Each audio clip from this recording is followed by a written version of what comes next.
Hi friends, welcome to Factverse YouTube channel. మీకు గుర్తుందా, కొన్ని మంత్స్కి ముందు పవిత్రమైన తిరుపతి లడ్డూలో కల్తీ జరిగిందని, ఆ లడ్డూ తయారీకి వాడే నెయ్యిలో యానిమల్ ఫ్యాట్ కలిసిందని కొన్ని ఆరోపణలు వచ్చాయి. మనందరం దీని గురించి మర్చిపోయినా కానీ సుప్రీంకోర్టు మరియు స్పెషల్ ఇన్వెస్టిగేషన్ టీం దీన్ని వదలలేదు. అసలు ఏం జరిగింది, ఏమైంది, దాని రిజల్ట్ ఏంటి అనేది ఈ వీడియోలో చూద్దాం. ఫస్ట్లో ఈ న్యూస్ వచ్చినప్పుడు ఇదంతా ఫేక్ న్యూస్ అని, ఎవరో కావాలని పుకార్లు పుట్టిస్తున్నారని అనుకున్నారు. కానీ ఇదేం ఫేక్ న్యూసో పుకారో కాదు, ఇది నిజంగా జరిగిన విషయం. ఎస్ఐటి స్పెషల్ ఇన్వెస్టిగేషన్ టీం వాళ్ళు కొన్ని నిజాలు బయట పెడుతూ నలుగురిని అరెస్ట్ చేశారు. వాళ్ళు ఎవరంటే విపిన్ జైన్, పొమిల్ జైన్, అపూర్వ చావ్డా అండ్ రాజు రాజశేఖరన్. అసలు జరిగిన విషయం ఏంటంటే, ఏఆర్ డైరీ ఇది తమిళనాడులోని దిండిగల్లో ఉంటుంది.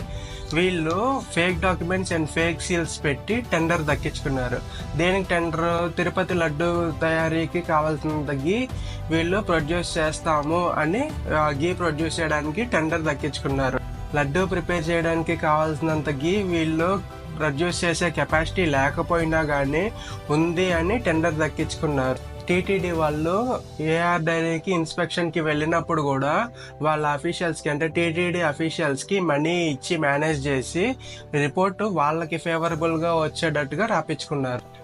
అడల్ట్రేటెడ్ గీని వీళ్ళు అంటే ఏఆర్ డైరీ వాళ్ళు 4 ట్యాంకర్లలో ఉత్తరాఖండ్ నుంచి తెప్పించి ఈ టీటీడీకి సప్లై చేశారు లడ్డు తయారీ కోసం.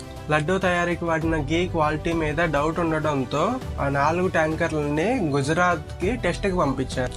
ఆ టెస్ట్ రిజల్ట్స్లో ఆ గీ అడల్ట్రేటెడ్ గీ అని, ప్యూర్ గీ కాదు అని తేలింది.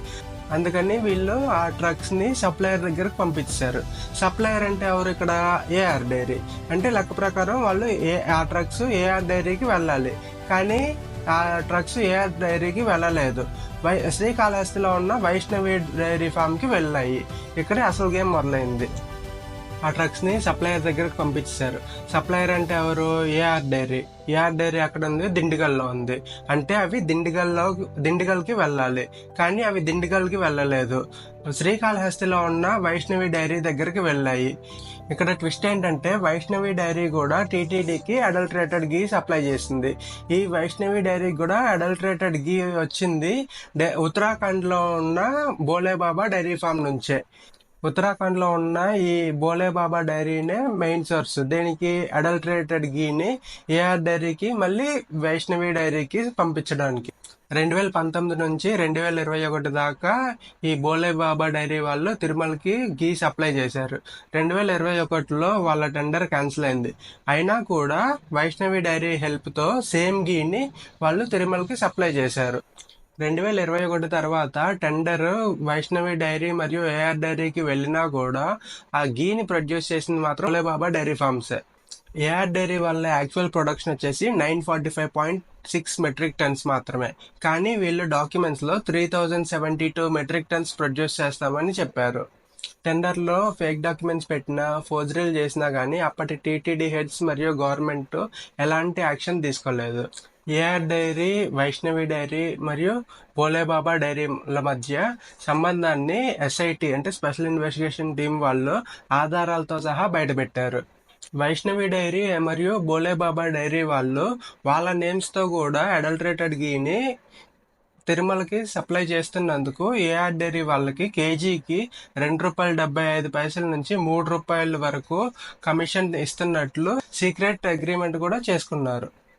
ఎస్ఐటి వాళ్ళ ఇన్వెస్టిగేషన్లో భోలేబాబా వాళ్ళు ఏఆర్ డైరీ నుంచి టెండర్ దక్కించుకోవడానికి 70 లక్షల లంచం ఇచ్చినట్టు తెలిసింది.